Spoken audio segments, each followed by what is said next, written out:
इंद्रधनुष का पहला रंग है भारत की सांस्कृतिक की महान विरासत, हमारी कुटुंब प्रथा, परिवार व्यवस्था।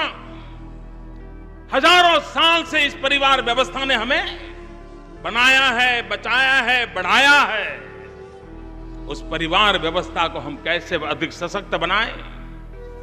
हमारी नीतियां, हमारी योजना, भारत की इस महान व्यवस्था परिवार, उसका सशक्तिकरण कैसे करें? दूसरा रंग है इंद्रधनुष का हमारी कृषि, हमारे पशुओं, हमारा गांव। और इसलिए नियत उनकी भलाई के लिए नीतियां बनाने की होनी चाहिए। वो हमारी तीसरा रंग है इंद्रधनुष का, वो हमारी भारत की नारी, उनकी शिक्षा दीक्षा, इस पर हमारा बल होना चाहिए।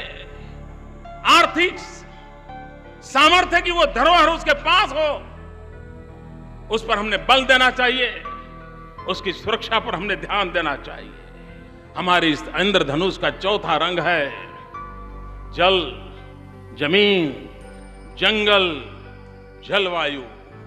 अगर हमें भारत को आने वाली सदियों तक विकास की दौड़ में आगे रखना है तो हमारे इंद्रधनुष के इस चौथे रंग को भी उसकी परवरिश करनी होगी, उसको सुरक्षित करना होगा, उसको आधुनिक टेक्नोलॉजी के साथ और अधिक बलवत्तर बनाना पड़ेगा। इसका पांचवा रंग है जो आज सबसे महत्वपूर्ण है, वो है हमारा युवा धन, हमारी युवा शक्ति। हम कितने भाग्यवान हैं कि आज हिंदुस्तान दुनिया का सबसे नौजवान देश है।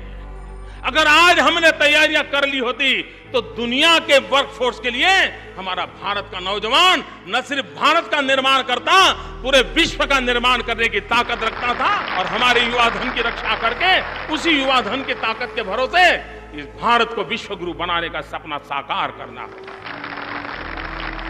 हमारे इस इंद्रधनुष का और एक रंग है, वो भी हमारी बड़ी अनमोल विरासत है, और वो है डेमोक्रेसी, हमारा लोकतंत्र। और जिस देश के पास डेमोग्राफिक डिविजन हो, डेमोक्रेटिक डिविजन हो, वो देश दुनिया के सामने कितनी बड़ी ताकत के साथ आगे बढ़ सकता है। हमने हमारे लोकतंत्र को रिप्रेजेंटेटिव सिस्टम से लेकर के आगे बढ़ा करके पार्टिसिपेटिव डेमोक्रेसी पर बल देने की जरूरत है। प्रतिनिधि वाला लोकतंत्र, उसको जनभागीदारी वाले लोकतंत्र की ओर हमें ले जाना है। भाइयों बहनों, हमें गर्व है, हम गणतंत्र के परंपरा को निभाते हैं, लेकिन समय की मांग है कि अब सामान्य मानवी गणतंत्र में गुणतंत्र की भी अनुभूति करे। और इस इंद्रधनुष का सातवां रंग जो अत्यंत महत्वपूर्ण है, वो है ज्ञान। मानव जात जब जब ज्ञान युग में रही है, भारत ने डंका बजाया है। हम ज्ञान के उपासक हैं। हर मां अपने बेटे को आशीर्वाद देती है तो क्या देती है? कहती है, बेटा पढ़ लिख करके बड़ा होना। हर मां के मुंह से ही निकलता है। ये ज्ञान हमारे इस इंद्रधनुष के 7 रंग का महत्वपूर्ण रंग, उस ज्ञान को हम किस प्रकार से अधिक शक्तिशाली बनाएं, उसकी ओर हमने जाना है।